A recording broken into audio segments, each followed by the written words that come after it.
Hello everybody, welcome back. Today as well we have got another video. In this video I'll show you how you can simply go ahead and download a file from Google Drive on in mobile. But before that, please do make sure to like our video, subscribe our channel, and yes, without any further delay, we're simply gonna go ahead step into our video.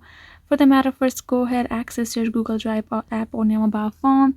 Once you have done so, you're gonna find this kind of interface with all of the files description over here, right? Whatever file you have saved over here, and you're gonna find them just right over here.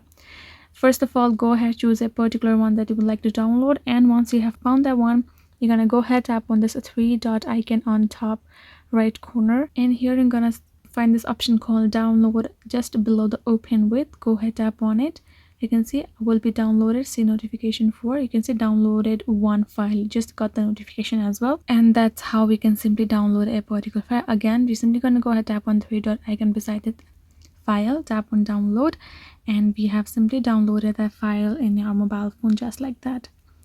That is how you can simply do it. Hope this video was helpful to you all. Thank you so much for watching. In this, I will be seeing you guys in our next video.